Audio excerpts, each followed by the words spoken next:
8 JIRS créés par une loi de 2004. Ces juridictions regroupent des magistrats du parquet et de l'instruction qui disposent d'une compétence et d'une expérience particulière en matière de lutte contre la criminalité organisée et la délinquance financière. Leurs moyens techniques renforcés leur permettent ainsi de mener à bien leurs enquêtes, notamment en matière de trafic de stupéfiants et d'infractions commises en bande organisée. Actuellement, la JIRS de Fort-de-France est compétente pour les Antilles et la Guyane. Or, outre que le territoire guyanais se trouve dans le bassin amazonien, dont les spécificités sont totalement différentes de celles du bassin caraïbéen, la Guyane est désormais confrontée à un trafic exponentiel de stupéfiants en provenance des pays voisins, en particulier du Suriname, avec une montée de la délinquance et de la criminalité liée à ce narcotrafic. La création d'une JIRS amazonienne en Guyane apparaît de plus en plus nécessaire. Celle-ci aurait pour mission de lutter sur le terrain et à l'échelle transfrontalière contre le trafic de stupéfiants qui détruit la société guyanaise et dont les effets s'exportent vers l'Hexagone, la Guyane étant devenue une des grandes portes d'entrée de la cocaïne en Europe. Une telle structure permettrait d'être très efficace sur le terrain car on déploierait des moyens qui doivent être proportionnels aux défis transfrontaliers qui se posent à notre État au niveau sud-américain. La situation n'est plus la même qu'en 2004 et le rattachement de la Guyane à la JIRS de Fort-de-France est désormais totalement inadapté au regard des mutations qui se sont opérées dans une grande région amazonienne en termes de trafic transfrontalier. Le ministère de la Justice sait s'adapter en fonction des évolutions. Il l'a prouvé par exemple en recréant une cour d'appel de plein exercice à Cayenne en janvier 2012. Je souhaite donc connaître, Madame la Ministre, vos intentions sur la possibilité de création d'une JIRS en Guyane, ainsi que sur tous les moyens judiciaires pouvant être mis en place pour lutter contre les narcotrafics. Je vous remercie. Madame la Ministre. Monsieur le Président, Madame la Sénatrice, comme vous l'avez parfaitement rappelé, la Guyane, département frontalier du Brésil et du Suriname, est située sur le ressort de la juridiction interrégionale spécialisée de Fort-de-France, compétente pour connaître d'affaires de criminalité organisée et financière de grande complexité, tant sur les Caraïbes que sur la Guyane.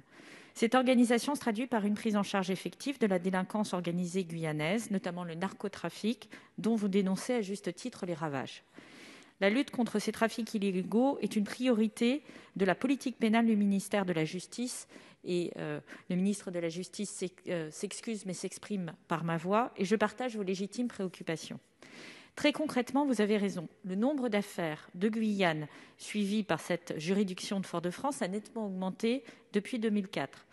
Le nombre total de dossiers guyanais traités ou en cours de traitement par cette juridiction de Fort-de-France depuis 2004 s'élève au nombre de 27, 18 de criminalité organisée, 9 économiques et financiers, soit 14% de son portefeuille. Les dossiers guyanais en cours représentent aujourd'hui 21% de l'ensemble du portefeuille de cette juridiction, soit 15 dossiers, 8 de criminalité organisée et 7 économiques et financiers. Le nombre de dossiers en provenance de la Guyane donnant lieu à la saisine de la juridiction est passé en moyenne de 1,25 saisines entre 2004 et 2017 à une moyenne de 4,3 saisines sur la période 2018-2020. Cette évolution de la délinquance apparaît toutefois, à date, correctement prise en charge à ce stade par la juridiction interrégionale spécialisée de Fort-de-France qui a su s'adapter aux défis que connaît la Guyane en matière de criminalité organisée. La Guyane bénéficie de l'expertise spécifique et des moyens renforcés depuis 2019 de la juridiction de Fort-de-France, affectation supplémentaire d'un magistrat du parquet, juge d'instruction et assistant spécialisé douanier, qui définit sa politique pénale en prenant précisément en compte les spécificités de la criminalité organisée guyanaise et en s'attachant à renforcer la coopération internationale sur la zone, grâce notamment à l'appui du magistrat de liaison basé au Brésil, qui est également compétent sur le Suriname.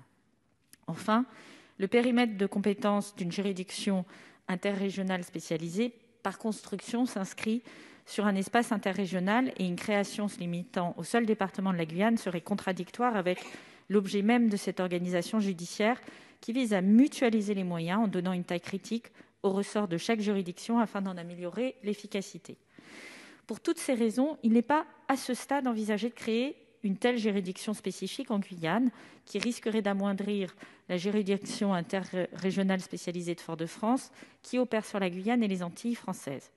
Mais vous le savez, Le ministère de la Justice reste très vigilant à ce que toutes les évolutions de la délinquance soient prises en compte, celles qui impliqueraient une adaptation de son organisation judiciaire dans les territoires en outre-mer comme en métropole. Je vous remercie. Il vous reste 23 secondes, pour répliquer à la ministre. Oui, merci pour votre réponse. Mais moi, j'estime qu'il faut qu'une réflexion soit menée parce que nous ne sommes pas sur le même continent. Et je dis que nous, Guyanais, quand allons-nous obtenir une indépendance, en tout cas une certaine autonomie de notre situation de narcotrafic? Merci.